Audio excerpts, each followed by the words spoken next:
the sun in my eyes.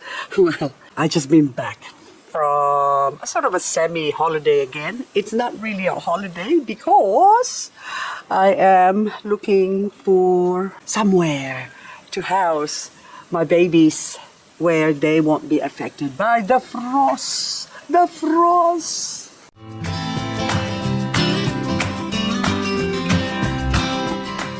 In this video, I'm just gonna randomly walk around and find out the devastation of the frost. What happened? Well, this Pacific rose, or should I say red Pacific rose cress, is definitely not affected by the frost, and this is Sempervivum. They love the frost. They thrive on frost, just like that gold dust here, which is a Semperv as well, with a little weed there. So I got a couple of succulent down here that are also surviving the frost. Oh, this sedum here, major.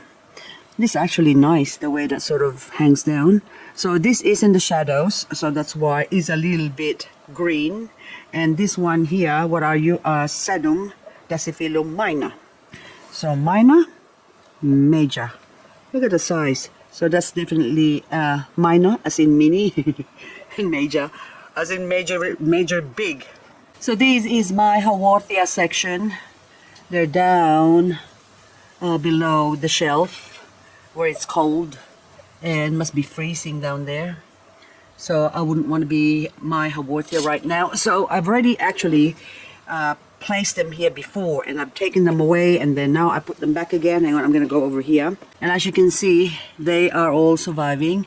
And of course, my recent purchase of this Dalek. Look how the Dalek is surviving, but we are going to get -5 tonight or tomorrow morning. That is the forecast. And I am afraid that this Dalek will do the Dalek on me, so I am going to put it in my mini greenhouse here, just so I can protect it. You're gonna go Dalek over there, and everything that's in here will be protected from the frost -5. Even though it's -5 or forecast -5, it normally goes over or under, colder is what I mean. And so some of the plants I have here needs to be protected. Now I see the major sedum, Dasyphilum major here, grown out in the open, so it's surviving the frost basically. And look how pretty that is. And look how nice and little sort of close off cluster. That's beautiful. This is total annihilation for these Fred Ives crested variegated. Look at that. No good. Look at you, you poor thing. Look what you've done to your plants now. So this is the thing. I grow this for, well, I'm growing succulents for the past 9 years now, and they have survived up to -11. But this year, the black frost, as someone suggested, and I look it up, it's actually a fact that there is a black frost, that even inside the house, my indoor plants also suffered.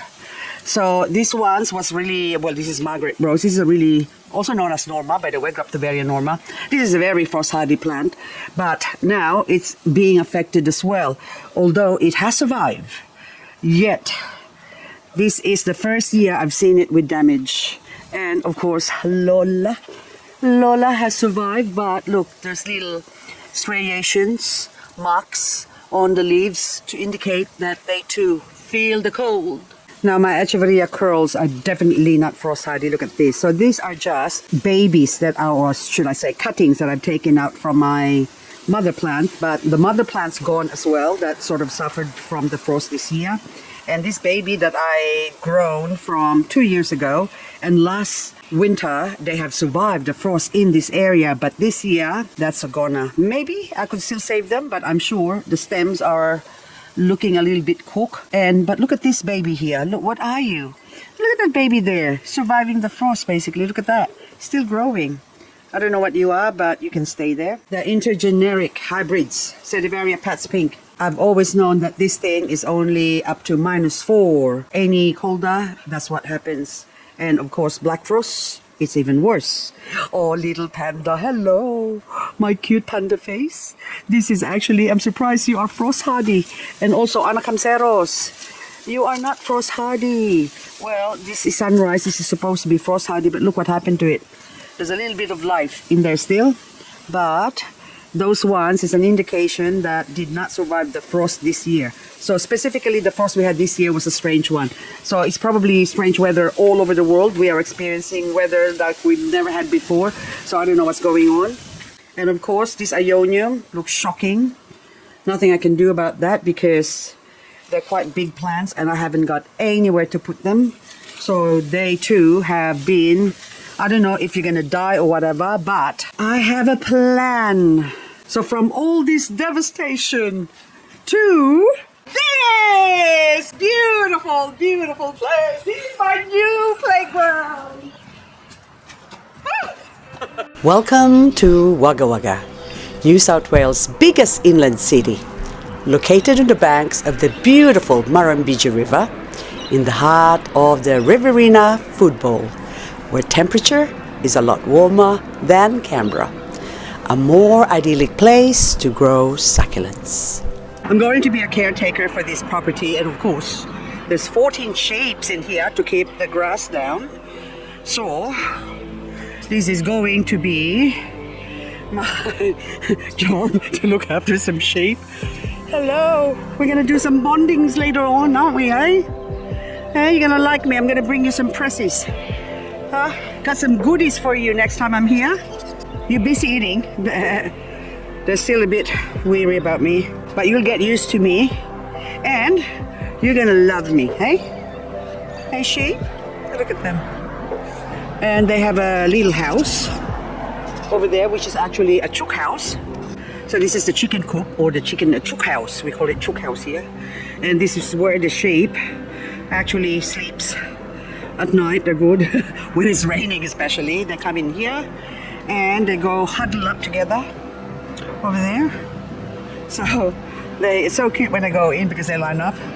But anyway, so I'm gonna be staying here for a while. Well, eventually I will slowly move in here, move my succulents, and it's just gonna be the sheep and me in this 5-acre property, which is going to be warmer than where I am. So it's gonna be good for my succulents. I think they're gonna love it here.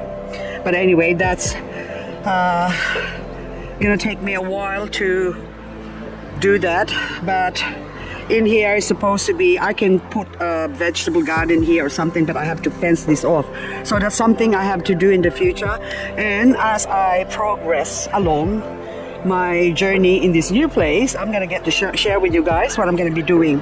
So bit by bit, I'm gonna establish first, of course, that area there, which is going to be my greenhouse. There's already shade cloth there, but we have to clean, well, I have to clean up that area there, but the property owner said he's going to remove all the stuff there, and then there's something I can sort of work with, set it up for my succulents, and of course all this junk here will be placed somewhere else, and I offered to clean it up as well. But anyway, so they're hardly here, and so they need someone as a caretaker. So I am going to be a caretaker of this beautiful block here. And what I like about it is because it's a blank canvas, I can basically do whatever I want.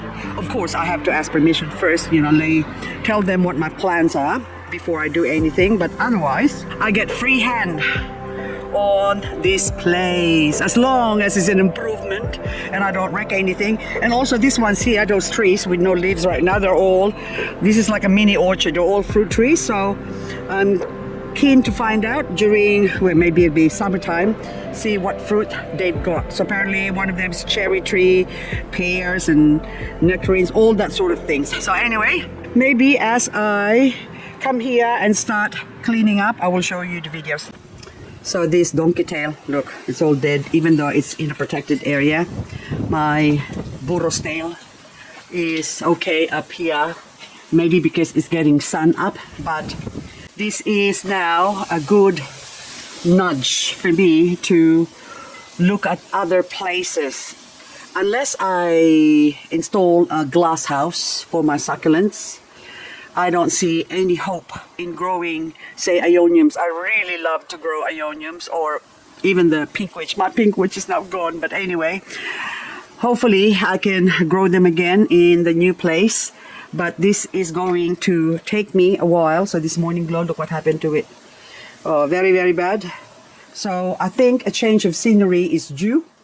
Majority of my echeveria will actually sort of remain here, but the sensitive plants or the frost sensitive ones like this, how worthy I look.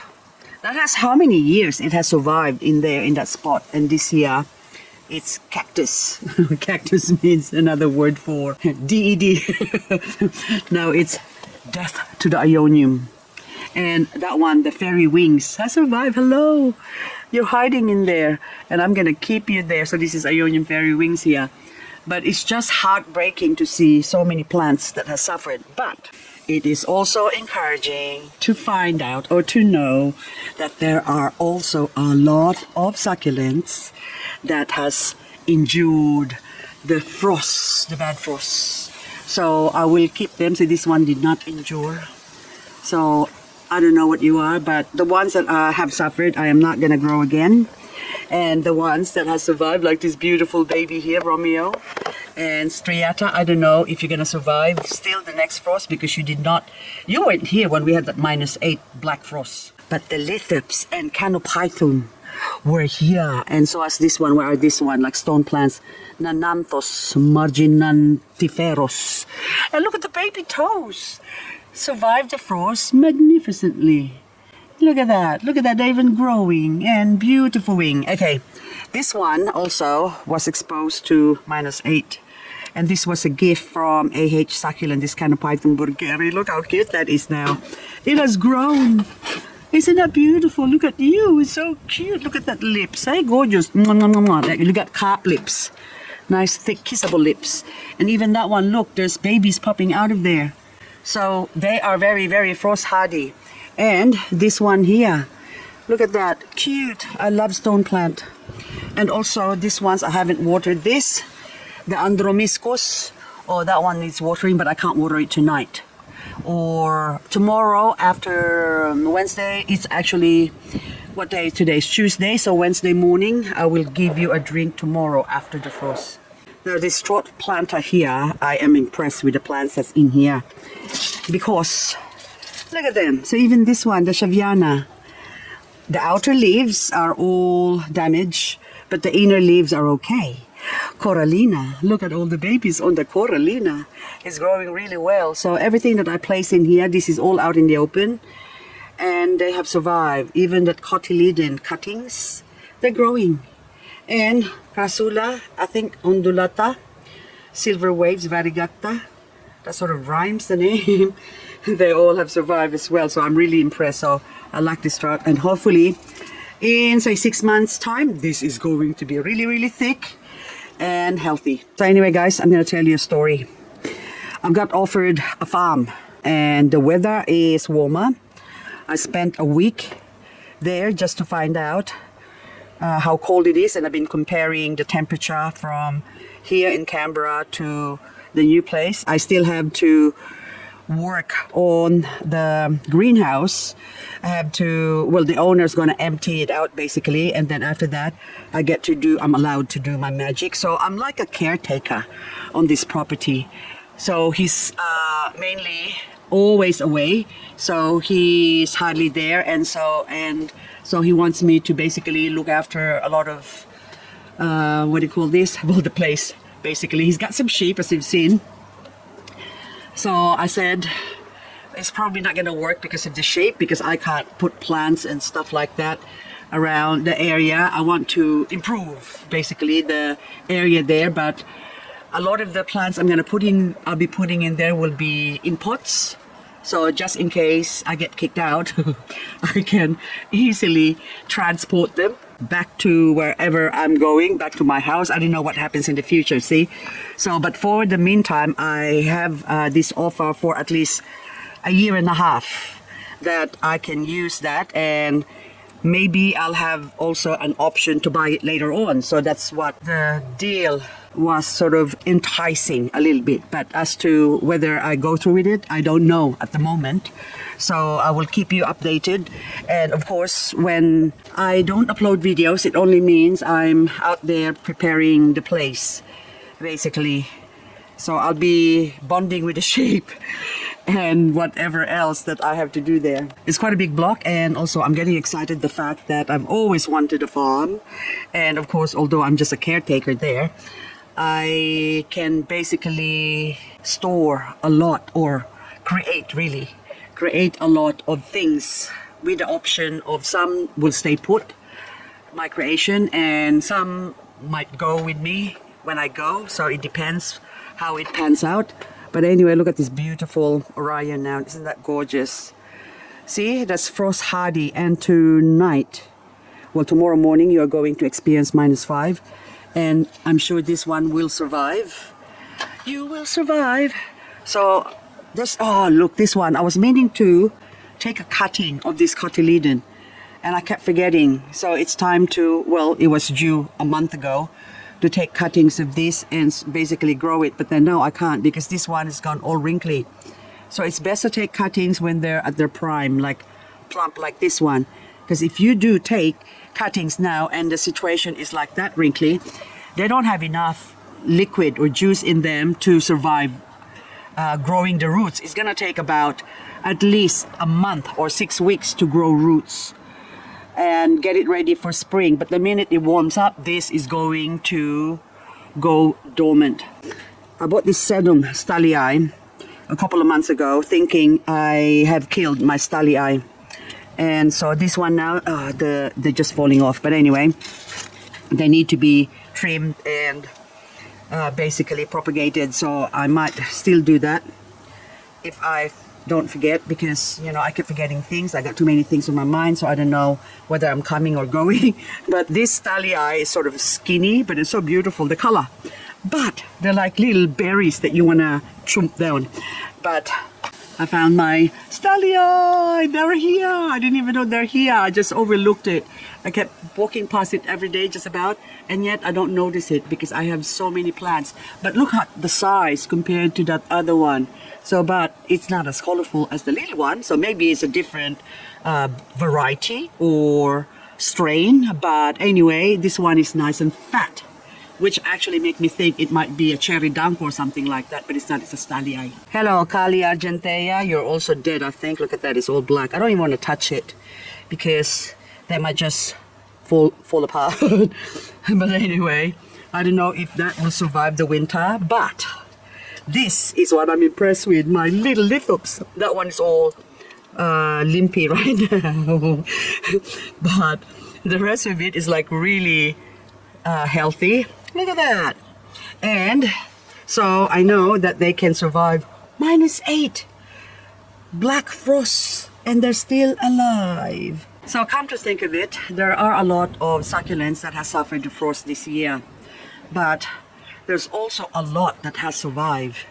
At least now I get to experience and gain better knowledge of the hardiness of these different succulents that I have growing in here.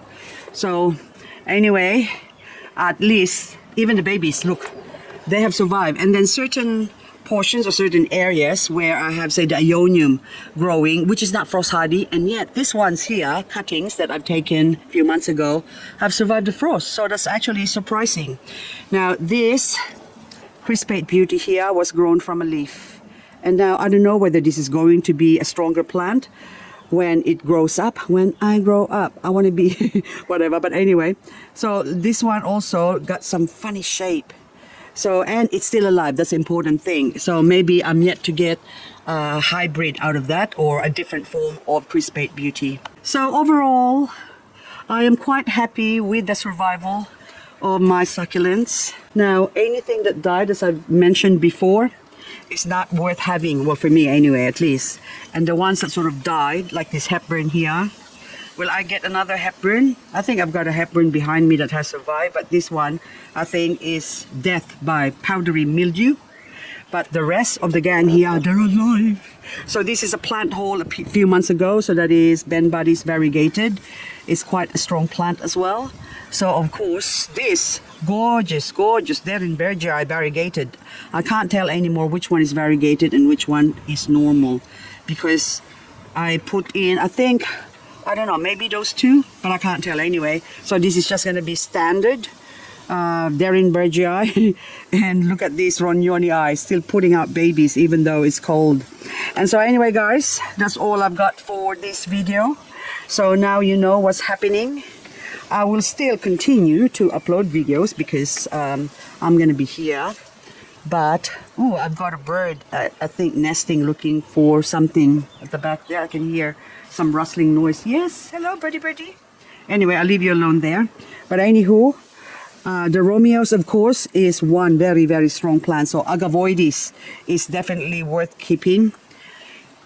So only the skinny leaves. Come on, skinny leaves, you have to leave. But they're dying. So only ones with thick leaves have survived the frost. And of course, a lot of sedum or sedivaria is a little bit more on the tender side than the strong side. So anywho guys, that's all I've got for this. And then that one now, my amestro that's gotten smaller. It's getting smaller and smaller, and I think it's because it's been variegating. So this is now my variegated amestro. Small but perfectly full. Next time I come here, I'm gonna bring you some bread.